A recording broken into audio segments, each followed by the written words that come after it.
Om Shanti. Good morning. आज 23 April 2026। प्रातमुरली Om Shanti. बापदादा Madhuban शाखार बापदादार मधुर महावाक्य। बापदादा बोलছেন, मीठे मीठे बच्चे, भोलानाथ मोस्ट ভিলভেট বাবা তোমাদের সম্মুখে বসে রয়েছেন। তোমরা প্রেমপূর্বক স্মরণ করো, তবেই একাগ্রতা বৃদ্ধি পাবে, বিঘ্ন সমাপ্ত হয়ে যাবে। আজকের মূলের প্রশ্ন, ব্রাহ্মণ বাচ্চাদের কোন কথাটি স্মরণে থাকলে কখনো বিকর্ম হবে না? উত্তর, যে কর্ম আমরা করব আমাদের দেখে অন্যরাও করবে, এ কথা স্মরণে থাকলে বিকর্ম হবে না। যদি কেউ গোপনেও পাপকর্ম করে তবে তা ধর্মরাজের কাছে গুপ্ত থাকতে পারে না, তৎক্ষণাৎ তার সাজা ভোগ করতে হবে। ভবিষ্যতে আরও কঠিন মার্শাল প্রযুক্ত হবে, আরও কঠিন সামরিক আইন প্রযুক্ত হবে। এই ইন্দ্রসভায় কোনো পতিত লুকিয়ে বসে থাকতে পারে না। আজকের মুরলির প্রথমে গীত বেজেছে, ভোলানাথের থেকে অনুপম আর কেউ নেই। ওম শান্তি। মিষ্টি মিষ্টি আত্মারূপী বাচ্চারা জানে যে এখন আধ্যাত্মিক পিতা আমাদের এই সৃষ্টির আদি মধ্য অন্তের জ্ঞান শোনাচ্ছেন। ওনার নামই হলো ভোলানাথ। বাবা অত্যন্ত ভোলা, কত কষ্ট সহন করেও বাচ্চাদের পড়ান, প্রতিপালন করেন। যখন আবার বড় হয় তখন সব কিছু তাদের দিয়ে স্বয়ং বানপ্রস্থ অবস্থায় চলে যান। মনে করেন আমি দায়িত্ব পালন করেছি, এখন বাচ্চারা জানে। বাবা 90 বছর হলো এসেছেন। 90 বছর ধরে তিনি 1 সেকেন্ডের জন্য রেস্ট নেননি। সব সময় তিনি দিয়েই যাচ্ছেন, অক্লান্ত পরিশ্রম করে যাচ্ছেন। এই পৃথিবীকে সুন্দর করার কাজে তিনি নিযুক্ত হয়ে আছেন। আমি আত্মাকেও নোংরার থেকে, শরীররূপী কংসের কারাগার থেকে, রাবণের শোক বাটিকা, রাবণ রাজ্য থেকে আমাকে উদ্ধার করেছেন। উদ্ধার করে এনে তার হৃদয় সিংহাসনে বসিয়েছেন। তিনি এত পরিশ্রম আমাদের জন্য করছেন, কিন্তু তিনি সরাসরি নিজের পরিচয় দিতে পারছেন না। মায়ার রাজ্যে তিনি মায়ার আশ্রয় নিয়ে নিজেকে সৃষ্টি করেছেন ব্রহ্মা তনে। তিনি আত্মারূপে, আমি আত্মার সামনে এসে যদি বলতেন আমি তোমার বাবা, সামনে যদি আলো জ্বলতো, আমি বলতাম ভূত এসেছে। কারণ রাবণ রাজ্যে আত্মাকে ভূত বলা হয়, শরীরকে সত্যি বলা হয়, কিন্তু সত্যি হলো আত্মা, শরীরই হলো ভূত। তো বাবা যদি আত্মা হয়ে সামনে এসে বলতেন আমি তোমার বাবা, তো আমরা ভয় পেতাম। তাই তিনি মায়ার রাজ্যে মায়ার সাহায্য নিয়ে ব্রহ্মাতনে তিনি নিজেকে সৃষ্টি করেন। ব্রহ্মার মুখের দ্বারা তিনি তার পরিচয় দেন, ব্রহ্মার মুখের দ্বারা তিনি তার সমস্ত কথা শোনান। তিনি এত অক্লান্ত পরিশ্রম আমাদের জন্য করে যাচ্ছেন। তাহলে বাবা তো অবশ্যই হলেন ভোলা, তাই না? সেটাও এখন বাবাই বোঝান, কারণ তিনি স্বয়ং ভোলানাথ। তাই পার্থিব জগতের বাবার উদ্দেশ্যেও বোঝান যে উনিও কত ভোলা, ব্রহ্মা বাবাও কত ভোলা। উনি হলেন পার্থিব জগতের ভোলানাথ, ইনি আবার হলেন অসীম জগতের ভোলানাথ বাবা। পরমধাম থেকে আসেন পুরানো দুনিয়া, পুরানো শরীরে। সেজন্য মানুষ মনে করে যে পুরানো অপবিত্র শরীরে কিভাবে আসবে। না বোঝার কারণে পবিত্র শরীরধারী শ্রীকৃষ্ণের নাম রেখে দিয়েছে।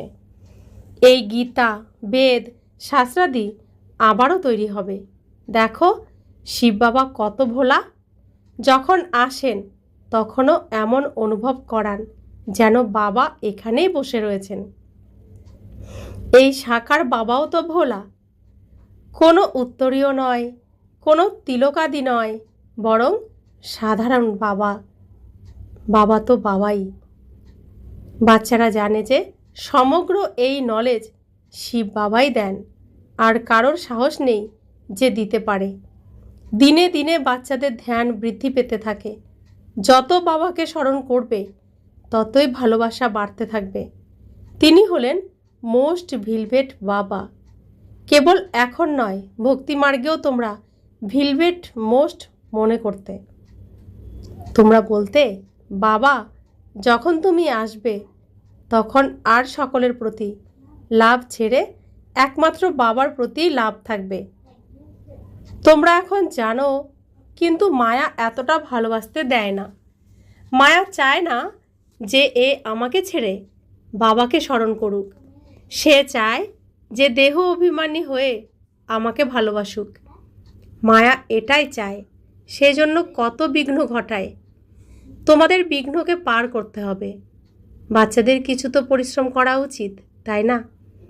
পুরুষার্থের মাধ্যমেই তোমরা নিজেদের প্রারব্ধ পাও। বাচ্চারা জানে উচ্চ পদ পাওয়ার জন্য কত পুরুষার্থ করতে হবে। এক হলো বিকারকে দান করে দিতে হবে, দ্বিতীয় বাবার থেকে যে অবিনাশীর জ্ঞান রত্নের ধন সম্পদ পাওয়া যায় তা দান করতে হবে। যে অবিনাশী ধনের দ্বারাই তোমরা এত ধনবান হয়ে যাও। নলেজ হলো সোর্স অফ ইনকাম। ওটা হলো শাস্ত্রের ফিলোসফি, এটা হলো স্পিরিচুয়াল নলেজ। শাস্ত্রাদি পড়েও অনেক ইনকাম করে। একটি কুটুরিতে গ্রন্থাদি রেখে দেয়, অল্প কিছু শোনায়, ব্যাস ইনকাম হয়ে যাবে। এ কোনো যথার্থ নলেজ নয়। যথার্থ নলেজ একমাত্র বাবাই দেন। যতক্ষণ পর্যন্ত এই আধ্যাত্মিক নলেজ পাওয়া না যায় ততক্ষণ পর্যন্ত ওই শাস্ত্রের ফিলোসফি বুদ্ধিতে থাকে, তোমাদের কথা শোনে না। তোমরা হলে অতি অল্প সংখ্যক। এ তো 100% নিশ্চিত যে এই আধ্যাত্মিক নলেজ বাচ্চারা আধ্যাত্মিক পিতার কাছ থেকে নিয়েছে। নলেজ হলো সোর্স অফ ইনকাম। অনেক ধন সম্পদ প্রাপ্ত হয়। যোগ হলো সোর্স অফ হেলথ, অর্থাৎ নিরোগী কায়া পাওয়া যায়। জ্ঞানের দ্বারা ওয়েলথ। এই দুটিই হলো মুখ্য সাবজেক্ট। কেউ আবার ভালোভাবে ধারণ করে, কেউ কম ধারণ করে। তাহলে সম্পদ নম্বরের অনুক্রমে অল্পই প্রাপ্ত হবে। সাজা ইত্যাদি ভোগ করে পদ পায়, সম্পূর্ণরূপে স্মরণ করে না, তাই বিকর্ম বিনাশ হয় না। পুনরায় সাজা ভোগ করতে হয়, পদভ্রষ্ট হয়ে যায়, যেমন স্কুলে হয়। এ হলো অসীম জগতের জ্ঞান। এর দ্বারাই তড়ি পার হয়ে যায়। ওই জ্ঞানে ব্যারিস্টারি, ডাক্তারি, ইঞ্জিনিয়ারিং পড়তে হয়। এখানের পড়া তো এক বিষয়েই। যোগ এবং জ্ঞানের দ্বারা এভার হেলদি ওয়েলদি হয়ে যায়, প্রিন্স হয়ে যায়। ওখানে অর্থাৎ স্বর্গে কোনো ব্যারিস্টার, জজ ইত্যাদি হয় না। ওখানে ধর্মরাজেরও কোনো প্রয়োজন পড়ে না। না গর্ভজেলে সাজা, না ধর্মরাজপুরীর সাজা ভোগ করতে হয়। গর্ভমহলে অত্যন্ত সুখে থাকে। এখানে গর্ভজেলে সাজা ভোগ করতে হয়। এ সমস্ত কথা তোমরা বাচ্চারাই এখন বোঝো। এছাড়া শাস্ত্রে, সংস্কৃতে শ্লোক ইত্যাদি তো মানুষই তৈরি করেছে। মানুষ জিজ্ঞাসা করে যে সত্যযুগে কোন ভাষা থাকবে। বাবা বোঝান, দেবতাদের ভাষা যা হবে সেটাই চলবে। যা ওখানকার ভাষা হবে তা আর কোথাও থাকতে পারে না। এরকম হতে পারে না যে ওখানকার ভাষা সংস্কৃত, দেবতাদের আর অপবিত্র মানুষের ভাষা এক হতে পারে না। ওখানে যে ভাষার প্রচলন থাকবে সেটিই চলবে। এতে জিজ্ঞাসা করার মতন কিছু নেই। প্রথমে বাবার কাছ থেকে উত্তরাধিকার প্রাপ্ত করে নাও। যা কল্পপূর্বে হয়েছে সেটাই হবে। প্রথমে উত্তরাধিকার প্রাপ্ত করো, অন্য কোনো কথা জিজ্ঞাসাই করো না। আচ্ছা, 84 জন্মই নয়, 80 অথবা 82 হোক, এই সমস্ত কথা তোমরা ছেড়েই দাও। বাবা বলেন, অল্পকে স্মরণ করো, অবশ্যই স্বর্গের রাজত্ব প্রাপ্ত করো। অনেকবার তোমরা স্বর্গের রাজত্ব প্রাপ্ত করেছ। উত্তরণ থেকে অবরোহণও তো করতে হবে। এখন তোমরা মাস্টার জ্ঞানসাগর, মাস্টার সুখসাগর হয়ে যাও। তোমরা হলে পুরুষার্থী, বাবা হলেন সম্পূর্ণ। বাবার মধ্যে যে নলেজ রয়েছে তা বাচ্চাদের মধ্যেও রয়েছে। তোমাদের কিন্তু জ্ঞানের সাগর বলা যাবে না। সাগর তো একটি, কেবল অনেক নাম রেখে দেওয়া হয়েছে। এছাড়া তোমরা হলে জ্ঞান সাগর থেকে নির্গত হওয়া নদী। তোমরা হলে মান সরোবর, নদীসমূহ। নদীসমূহের নামও রয়েছে। ব্রহ্মপুত্র অনেক বড় নদী, কলকাতায় নদী আর সাগরের সঙ্গম রয়েছে। কলকাতায় নদী আর সাগরের সঙ্গমস্থল রয়েছে, তার নামও আছে ডায়মন্ড হারবার। তোমরা ব্রহ্মামুখ বংশাবলীরাও হিরে তুল্য হয়ে যাও। অতি বড় মেলা হয়। বাবা এই ব্রহ্মার শরীরে এসে প্রবেশ করে, বাচ্চাদের সঙ্গে মিলিত হন। এসব বোঝার মতন বিষয়। পুনরায় বাবা বলেন, মন মনা ভব। বাবাকে স্মরণ করতে থাকো। তিনি মোস্ট ভিলবেট, সর্বসম্বন্ধেই স্যাকারিন। ওইসব সম্বন্ধীয়রা হলো বিকারী, তাদের থেকে দুঃখই প্রাপ্ত হয়। বাবা তোমাদের সব কিছুর ফল দিয়ে দেন, সর্বসম্বন্ধেই ভালোবাসা দেন, কত সুখ প্রদান করেন। আর কেউ এত সুখ দিতে পারে না। কেউ দিলে তবে তা অল্প সময়ের জন্য, যাকে সন্ন্যাসীরা কাক বিষ্ঠার সমান সুখ বলে। দুঃখধামে তো অবশ্যই দুঃখ থাকবে। বাচ্চারা, তোমরা জানো যে আমরা অনেকবার এই পার্ট প্লে করেছি, কিন্তু আমরা উচ্চপদ কিভাবে লাভ করব তার চিন্তা থাকা উচিত। অনেক পুরুষার্থ করতে হবে যাতে আমরা ওখানে অনুত্তীর্ণ হয়ে না যাই। ভালো নম্বর নিয়ে পাশ করলে উচ্চপদ লাভ করবে এবং তারা খুশিও হবে। সকলেই তো এক সমান হবে না, যতখানি যোগ লাগবে। অসংখ্য গোপিকারা রয়েছে যারা কখনো সাক্ষাৎও করেনি, বাবার সঙ্গে সাক্ষাৎ করার জন্য ব্যাকুল হয়ে যায়। সাধু সন্ন্যাসীদের জন্য ব্যাকুল হওয়ার কোনো কথাই নেই। এখানে শিব বাবার সঙ্গে মিলিত হতে আসে। বিস্ময়কর কথা, ঘরে বসে স্মরণ করে, শিব বাবা আমরা তোমার সন্তান। আত্মা স্মৃতি আসে। বাচ্চারা, তোমরা জানো যে আমরা শিব বাবার কাছ থেকে প্রতি কল্পে উত্তরাধিকার প্রাপ্ত করি। সেই বাবাই কল্পের শেষে এসেছেন। না দেখে থাকতে পারা যায় না। আত্মা জানে বাবা এসেছেন, শিব জয়ন্তীও পালন করে, কিন্তু জানে না কিছুই। শিব বাবা এসে পড়ান, এসব কিছুই জানে না। নামেই শিব জয়ন্তী পালন করে, ছুটিও দেয় না। যিনি উত্তরাধিকার দিয়েছেন তার কোনো মহত্ব নেই। আর যাকে শ্রীকৃষ্ণকে উত্তরাধিকার দিয়েছেন তার নামের মহিমা কীর্তন করছে। তো বাবা যাকে উত্তরাধিকার দিয়েছেন তার মহিমা কীর্তন করছেন, যিনি দিয়েছেন তার মহিমা কীর্তন করছে না, তাকে জানেই না। বিশেষভাবে ভারতে এসে হেভেন স্থাপন করেছেন, বাকি সকলকে মুক্তি দিয়ে দেন। সকলে চায়ও মুক্তি। তোমরা জানো মুক্তির পর জীবন মুক্তি পাবে। বাবা এসে মায়ার বন্ধন থেকে মুক্ত করেন। বাবাকে বলা হয় সকলের সদ্গতি দাতা। জীবন মুক্তি তো সকলেই প্রাপ্ত করে পুরুষার্থের নম্বরের ক্রমানুসারে। বাবা বলেন, এ হলো পতিত দুনিয়া, দুঃখধাম। সত্যযুগে তোমরা কত সুখ পাও, তাকে বলে স্বর্গ, বহিস্থ। আল্লাহ বহিস্থের রচনা কেন করেছেন? শুধুই কি মুসলমানদের জন্য রচনা করেছেন? নিজের নিজের ভাষায় কেউ স্বর্গ বলে, কেউ বহিস্থ বলে। তোমরা জানো যে হেভেন কেবল ভারতেই থাকে। বাচ্চারা, এই সমস্ত কথা তোমাদের বুদ্ধিতে পুরুষার্থের নম্বরের অনুক্রমে বসে রয়েছে। একজন মুসলমান বলতো যে আমি আল্লাহর বাগিচায় গিয়েছি। এইসব সাক্ষাৎকার হয়। ড্রামা প্রথম থেকেই নির্ধারিত হয়ে রয়েছে। ড্রামায় যা ঘটে সেকেন্ড অতিবাহিত হলেই বলা হবে কল্পপূর্বেও হয়েছিল। কাল কি হবে তা জানা নেই। ড্রামার উপর নিশ্চয় থাকা উচিত যাতে কোনো দুশ্চিন্তা না থাকে। বাবা তো তোমাদের আদেশ করেছেন, মা মেকম স্মরণ করো আর নিজেদের উত্তরাধিকারকে স্মরণ করো। শেষ তো সকলকেই হতে হবে। কেউ পরস্পরের জন্য কাঁদতেও পারবে না। মৃত্যু আসবে আর আত্মা চলে যাবে, কাঁদবার অবসরও থাকবে না, শব্দও বেরোবে না। আজকাল তো মানুষ ভস্য নিয়েও কত পরিক্রমা করে, মনে বিশ্বাস বসে রয়েছে। সবই সময় নষ্ট। এতে কী বা রাখার আছে? মাটি মাটিতেই মিশে যাবে। এতে কি ভারত পবিত্র হয়ে যাবে? পতিত দুনিয়ায় যে সমস্ত কাজকর্ম করা হয় তা পতিতরাই করবে। দান পুণ্যাদিও করে এসেছে। ভারত কি পবিত্র হয়েছে? এত দান পুণ্য দাপর যুগ থেকে করে আসা হচ্ছে। এতে কি ভারত পবিত্র হয়েছে?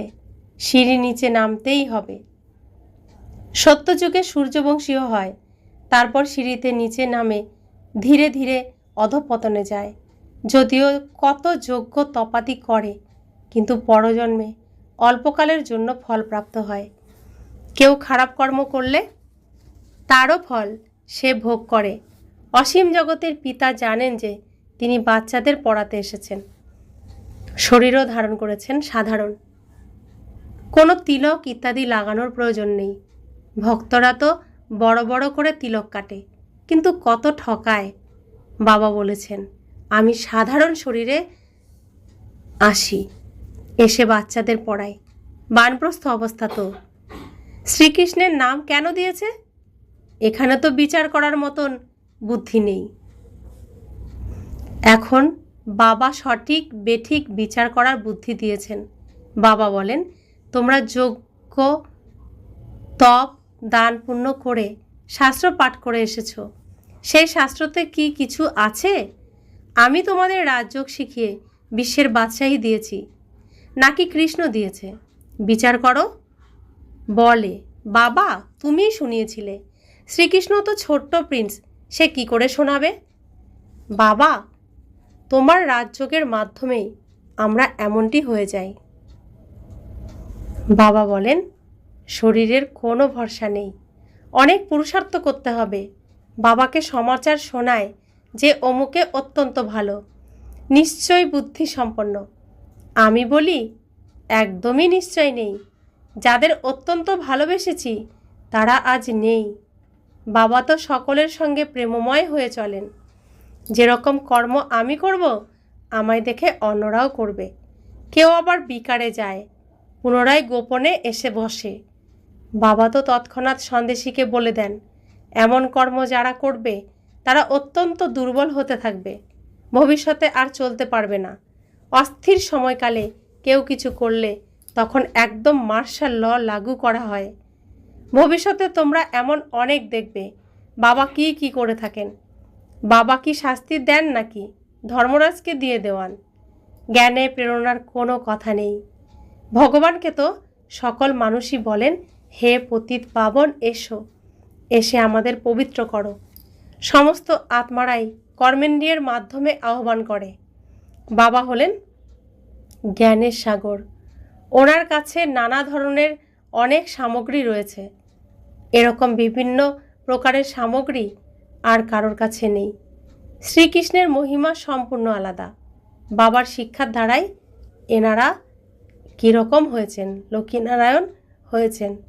নির্মাণকারী তো সেই বাবাই। বাবা এসে কর্ম অকর্ম বিকর্মের গতি বোঝান। এখন তোমাদের তৃতীয় নয়ন উন্মিলিত হয়েছে। তোমরা জানো যে এ হলো 5000 বছরের কথা। এখন ঘরে যেতে হবে, নিজের ভূমিকা পালন করতে হবে। এ হলো স্বদর্শন চক্র। তোমাদের নাম হলো স্বদর্শন চক্রধারী ব্রাহ্মণ কুলভূষণ, প্রজাপিতা ব্রহ্মাকুমার, ব্রহ্মাকুমারী। লক্ষাধিকের মতন স্বদর্শন চক্রধারী হবে। এখন তোমরা কত নলেজ পড়তে থাকো। अच्छा, मीठे मीठे शिकलते बच्चों प्रति माता पिता बाप दादा का याद प्यार और गुड मॉर्निंग। रूहानी बाप की रूहानी बच्चों को नमस्ते। हम रूहानी बच्चों की रूहानी माता पिता बाप दादा को याद प्यार गुड मॉर्निंग और नमस्ते नमस्ते नमस्ते। शुक्रिया बाबा, शुक्रिया बाबा, शुक्रिया। धारणार जन्य मुख्य सार। प्रथम धारणा, এখনকার সময় হলো অত্যন্ত প্রতিক্রিয়াশীল, নাজুক। সেজন্য কোনো উল্টোপাল্টা কাজকর্ম করা উচিত নয়। কর্ম অকর্ম বিকর্মের গতিকে চিন্তনে রেখে সর্বদা শ্রেষ্ঠ কর্মই করা উচিত। দ্বিতীয় ধারণা, যোগের দ্বারা সদাকালের জন্য নিজের কায়াকে শরীরকে নিরোগী করতে হবে। একমাত্র প্রিয়তম পিতাকেই স্মরণ করতে হবে। বাবার থেকে অবিনাশী যে জ্ঞানধন পেয়েছ তা দান করতে হবে। বরদান, সহনশীলতার গুণের দ্বারা কঠোর সংস্কারকেও শীতল করে সন্তুষ্ট মনি ভব। যার মধ্যে সহনশীলতার গুণ থাকে তার চেহারার সদা সন্তুষ্ট রূপ দেখা যায়। যে স্বয়ং সন্তুষ্ট মূর্ত থাকে সে অন্যদেরও সন্তুষ্ট করে দেয়। সন্তুষ্ট হওয়া অর্থাৎ সফলতা প্রাপ্ত করা। যে সহনশীল হয় সে নিজের সহনশীলতার শক্তির দ্বারা কঠোর সংস্কার বা কঠিন কার্যকেও শীতল আর সহজ বানিয়ে দেয়। তার চেহারাতে গুণমূর্ত ভাব দেখা যায়। সেই ড্রামার ঢালে টিকতে পারবে। স্লোগান: যে বাণীর দ্বারা পরিবর্তন হয় না তাকে শুভ ভাইব্রেশনের দ্বারা পরিবর্তন করা সম্ভব। অব্যক্তের ইশারা: মহান হওয়ার জন্য মধুরতা আর নম্রতার গুণ ধারণ করো। ব্রহ্মা বাবার বাণী যেমন ফরিস্তার বাণী, স্বল্প বাণী এবং মধুর বাণী ছিল। কাজ কারবারের জন্য বলার প্রয়োজন হয়, কিন্তু তাও লম্বা করো না। প্রতিটি সংকল্প, বাণী এবং কর্মে ফলপ্রদান করো। প্রতিটি বাণীতে মধুরতা, নম্রতার মহানতা যেন থাকে। এর জন্য নিজেকে নিমিত্ত মনে করে প্রতিটি কার্য করো। তখনই মহানতার সঙ্গে নম্রতা আসবে আর সফলতামূর্ত হতে পারবে। ওম শান্তি।